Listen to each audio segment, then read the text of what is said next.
Alright, so just to get the video started, I just want to say you guys should totally join my Discord because you might even have a say in what my next video is and like polls and stuff like that. You can have a say in what my next video should be, and you also get to see whatever I upload, so you should be sure to join that. We have some pretty nice people, and yeah, it's just a good server, so I hope you guys join, and I'm sure you'll enjoy it. Right off the bat, before I show this, I want to say that my music taste is pretty old. So that's just a heads up. But when I say old, I don't mean like old, old. I mean like 30, 20 years old. So like most of these albums you'll see will be from like 90s or early 2000s. But some albums are fairly new, so don't worry. It's not all that. I'm a very diverse guy in terms of my music taste. Okay, but enough yapping. Now I'll show you my top five albums, and it's gonna go from five to one. Obviously, I don't want to go from one to five because, like, what's the hype if you don't learn what my favorite album is? Obviously, you can skip. But enough yapping. Let's just get into it.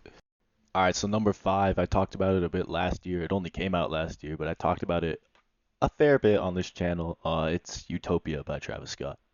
Utopia kind of dropped in like the perfect moment of my life because I was going through some hard stuff last year, and I know that's a bit corny, obviously, but I'll be real with y'all. I know I can, but it really spoke to me on personal levels, and it just kind of dropped at the best time because I already liked Travis Scott. I liked his older albums, obviously, and obviously this album blew him up, but it just kind of made me relive Travis Scott to a whole new extent, and it was a great album for me in general. It was great to hear. It was great to listen. It had some bangers, some really good features. Obviously, I think I Know is probably one of my favorite songs on the album. I Know, prob that's a banger.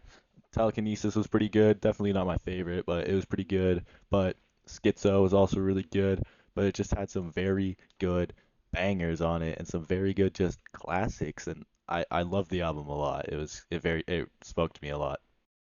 Moving on, my fourth favorite album is gonna have to go to Audioslave's debut album, Audioslave.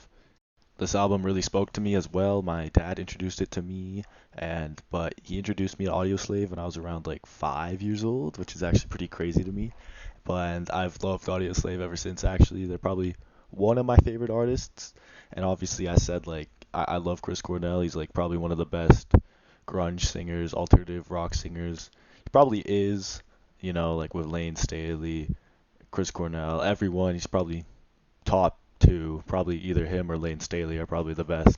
So I love Audioslave. I love this album, and it's just great that you can merge an album or merge a band like Rage Against the Machine and the of frontman of Soundgarden, and you can merge that obviously without Zach, and you can merge that, and it just makes an absolute lyrical masterpiece, which is perfect for the 2000s, right? Like absolutely perfect for a 2002 album, 2002 band, right? All right, so my third favorite album, it was hard for me to pick this. I had to pick between two different ones, but we're going to go with my third favorite album is the Unplugged album by Alice in Chains. Alice in Chains is probably one of my favorite bands of all time, and in 1996 they released this album. They went on MTV Unplugged at the Majestic Theater in Brooklyn, New York, and they came back from a 3-year break of touring. They stopped in 1993 because of Lane's drug addiction and all of that. So they come back in 1996, and during their hiatus, they released two different albums, which was Jar of Flies, and I'm actually drawing a blank on it. I'm drawing a blank on the other name. I think it was just Alice in Chains, right? And yeah, just Alice in Chains, which included like Sludge Factory classics like that. And yeah, so just coming back, they released like all those on like Dirt, which is probably their most popular album. So they played a few songs on Dirt, and then their opener with Nutshell from Jar of Flies, and then a bunch of songs from Alice in Chains album, and then from Jar of Flies, and also a lot from Dirt, which were obviously classics. So it's just a lyrical masterpiece between three different albums. Unfortunately, because it wasn't unplugged, they couldn't really do any from Facelift, which was their debut album, because all of that was rock. But as we sort of get later into their later albums, it's much easier to make it more acoustic, and it's much easier because most grunge bands' debut albums are always super grungy like that. So we see that, and it's just a lyrical and just performance masterpiece, even though Lane's basically dying as he's singing, but it's just a beautiful masterpiece from a man who's a dying, just basically singing his heart out from his drug addiction. He's singing out his soul, and he's just emphasizing so hard, and it's beautiful. Okay, so I feel this next album, I think a lot of people will agree with because it is just one of those absolute classics that just kind of shook the entire world and just introduced this band. It's another debut album, but I'm going with Hybrid Theory by Linkin Park. I love Linkin Park. I've always loved Linkin Park. It's no secret. If you're a friend of mine, you'll know I love Linkin Park, and Linkin Park is just great. And this is their debut album, which honestly is probably obviously the best Linkin Park album, and that's pretty crazy for a debut album because they just set themselves in literally on their debut. They're only like 23 years old when they released this album. So it's just to see what these practically children do to impact the 2000 scene. It came out literally January 1st, 2000, so it's the first hit of the 2000s, and it's like, damn, this is how we're entering the 2000s with alternative grunge or alternative rock, Linkin Park, and it's just great. It's a great album. It really speaks like vocally. Chester Bennington's obviously a very great singer, and then we have Mike Shinoda doing the backup vocalists and also the rap in between verses of Chester.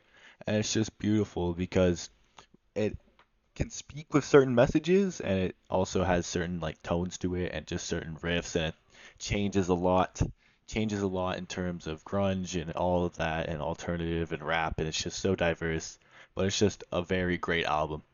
Number one, the moment you've all been waiting for, and this may shock some people, especially because it's the band that I'm going to mention, and it's not their most popular album, but it is the best, in my opinion. It's also their last one. I'm going with, let's hear it, In Utero by Nirvana.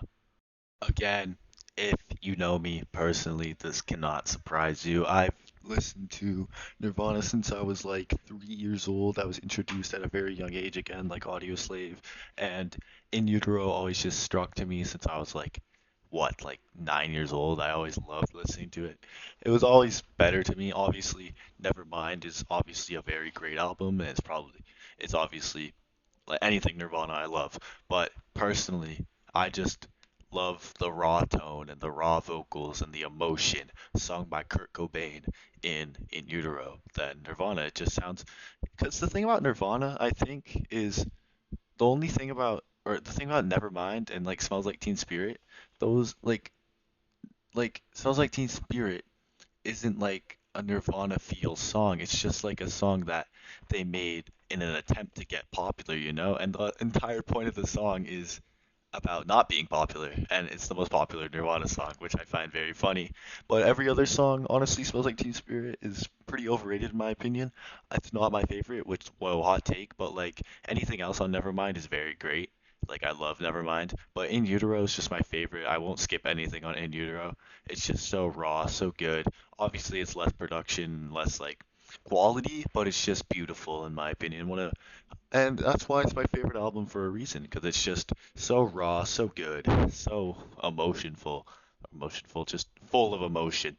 And it's just great for me because I just love raw vocals and it seems like an actual Nirvana album. Like it seems like what they were wanting to go for.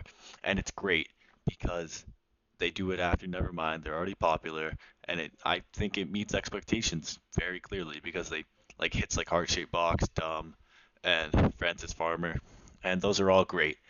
And all of the songs, every single song on In Utero just is beautiful and it speaks out to me, and that's why it's my favorite album.